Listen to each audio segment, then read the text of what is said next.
Hello दोस्तों, मेरा नाम है राम। आप देख रहे हैं स्टडी विद राम ऑफिशियल।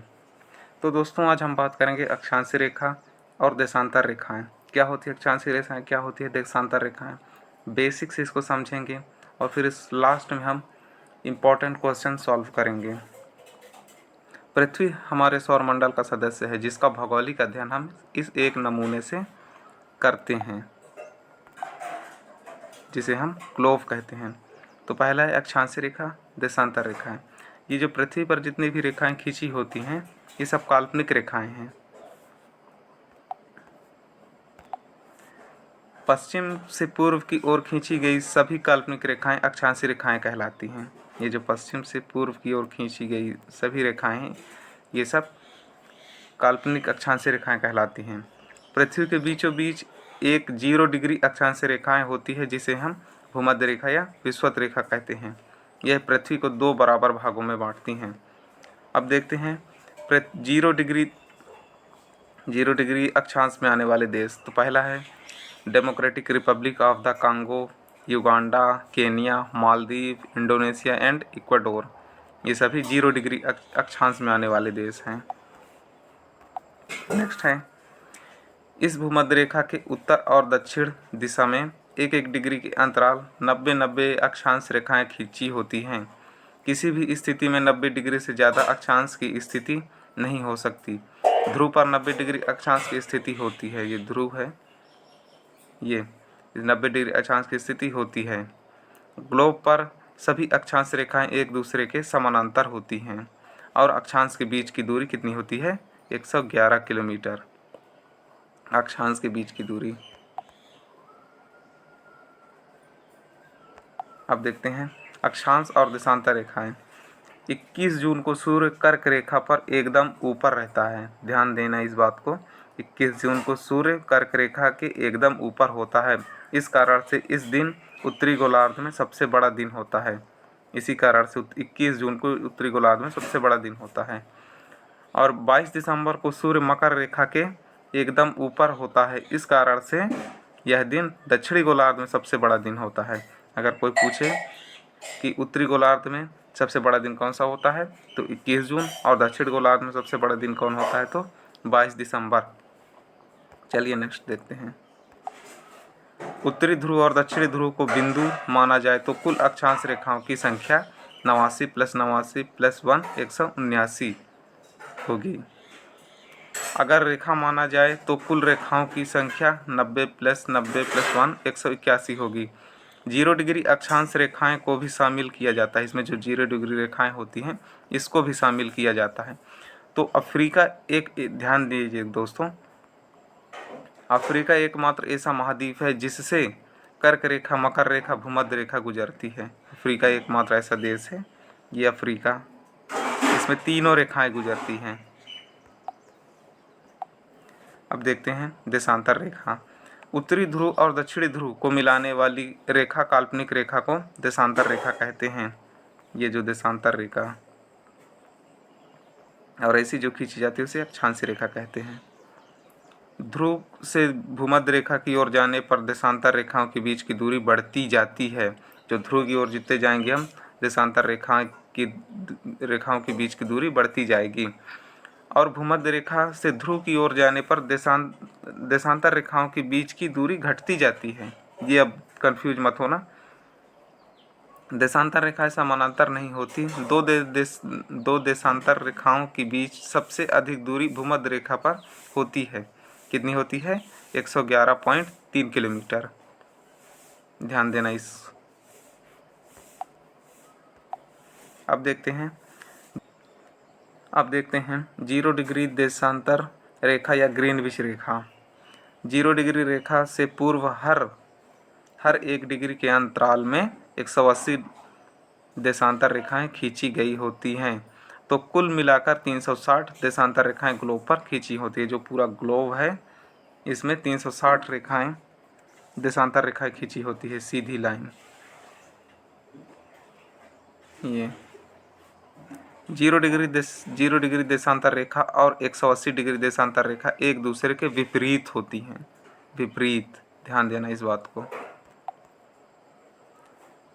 ये 0 डिग्री देशांतर रेखा वाले देश हैं। पहला है यूके, फ्रांस, स्पेन, अल्जीरिया, घाना और अंटार्कटिका। ये अब देखते हैं समय रेखा।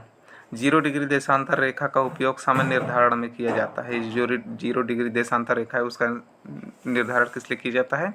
समय देखने के लिए, जो हम अपनी समय देखते हैं दैनिक जीवन कार्यकलापों के लिए, उसके लिए। अंतर्राष्ट्रीय समय रेखा भी कहते हैं, इसे क्या कहते हैं? अंतर्राष्ट्रीय समय रेखा भी कहते हैं।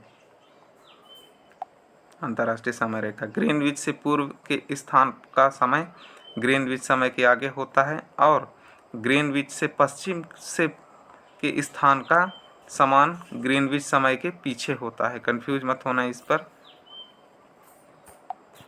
तो पहला है पृथ्वी पश्चिम से पूर्व की ओर घूर्णन करती है, पश्चिम से पूर्व की ओर। और तो अब हम बात करेंगे कि मानक समय निर्धारण कैसे होता है। तो 24 आवर बराबर होता है 360 डिग्री। ये 360 है। तो अब 1 घंटे का हम निकालते हैं, तो 1 आवर का होगा 1 आवर बराबर 360 अपॉन 24। तो इस कट जाएगा इससे और कितना आएगा? 15। तो कितना निकला हमारा आंसर? 15 देशांतर, 15 डिग्री देशांतर बराबर 60 मिनट। 60 मिनट। अब हमें 1 डिग्री का निकालना है, तो कितना होगा? 1 डिग्री बराबर 60 अपॉन 15 बराबर कितना आएगा? 4 बार में कट जाएगा। तो कितना निकला हमारा? 4 मिनट निकला। तो अब हम बात करेंगे मोस्ट इम्पॉर्टेंट क्वेश्चन के बारे में, जो हर प्रतियोगिता परीक्षाओं में पूछे जाते हैं। पिछली बार बिहार पीएससी में भी कई बार पूछा गया था ये प्रश्न। पहला है सभी अक्षांश रेखाएं ग्लोब पर शुद्ध पूर्व दिशा में खींची हुई होती हैं। सभी अक्षांश रेखाएं में केवल भूमध्य रेखा ही वृत्त ग्रेट सर्कल होती है। Great circle. भूमध्य रेखा एवं ध्रुवों को छोड़कर से सभी अक्षांश रेखाएं लघु वृत्त होती हैं। ये भी नोट ध्यान देना है हमें। फिर 5वां है भूमध्य रेखा के दोनों ओर अक्षांशीय वृत्त छोटे होते जाते हैं। 6वां है उत्तरी व दक्षिणी ध्रुव बिंदु मात्र होते हैं। ये भी हमें नोटिस करना है, कंफ्यूज नहीं होना है इनमें। अक्षांश रेखाओं का अधिकतम मान 90 डिग्री उत्तर अथवा दक्षिण में 90 डिग्री तक होता है। 8वां है सभी अक्षांश रेखाएं समान दूरी 1 डिग्री के अंतराल पर लगभग 111 किलोमीटर पर खींची होती हैं। यह भी हमें ध्यान देना है, कंफ्यूज नहीं होना है। अब देखते हैं नेक्स्ट टॉपिक। 2 अक्षांश रेखाओं के बीच की दूरी लगभग कितनी होती है? तो कितनी होती है अभी नोटिस किए थे हम? 111 किलोमीटर। दूसरा है देशांतर की संख्या कितनी होती है? देशांतर रेखाओं की संख्या कितनी होती है? 360। दक्षिणी ध्रुव पर अक्षांश से कितनी होती है? 90 डिग्री। और चौथा है दक्षिण अमेरिका में निम्न में से किस देश से होकर मकर रेखा नहीं गुजरती है? तो ये क्या है? बोल्विये दक्षिण अमेरिका का देश है जिसमें से मकर रेखा नहीं गुजरती। 5वां है 0 डिग्री से 5 डिग्री उत्तरी एवं दक्षिणी अक्षांश का क्षेत्र क्या कहलाता है? तो क्या कहलाता है? डोल्ड्रम या शांत पेटी। 6वां है 0 डिग्री देशांतर रेखा कहाँ पर स्थित होती है? तो कहाँ पर होती है? इंग्लैंड पर। मैं अभी बताया था ना कि 0 डिग्री देशांतर पर कौन कौन से देश आते हैं।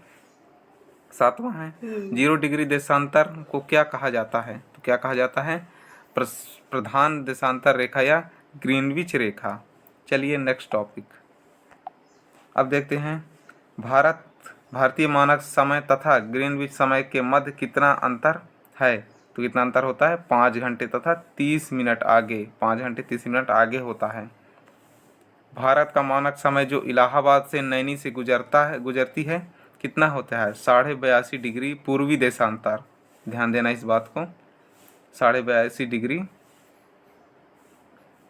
और तीसरा है पृथ्वी पर सबसे लंबा दिन दक्षिणी गोलार्ध पर कब होता है? तो पृथ्वी पर कितना होता है? 22 जून। ये भी हमें ध्यान देना है। पृथ्वी पर सबसे लंबा दिन उत्तरी गोलार्ध में कब होता है? 21 जून। ये भी हमें नोटिस करना है। और 5वां है, पृथ्वी पर सबसे छोटा दिन दक्षिणी गोलार्ध पर कब होता है? तो कब होता है? 21 जून को। उत्तरी गोलार्ध में सबसे बड़ा होगा और दक्षिण गोलार्ध में सबसे छोटा दिन 21 जून। पृथ्वी पर सबसे छोटा दिन उत्तरी गोलार्ध में कब होता है? तो कब होता है? 22 दिसंबर को। तो दोस्तों, कैसी लगी मेरी ये वीडियो? अगर वीडियो अच्छी लगी हो तो लाइक करें, चैनल को सब्सक्राइब करें। हम ऐसे ही आपके लिए महत्वपूर्ण टॉपिक लाते रहेंगे। आपने कमेंट किया था कि आप अक्षांशीय देशांतर रेखाएं पर वीडियो बनाएं, तो उस हिसाब से मैं आप लोगों के कमेंट को पढ़ता भी हूं और उसी के अनुसार मैं ये वीडियो भी बनाया हूं। तो वीडियो अच्छी लगी हो तो लाइक करें,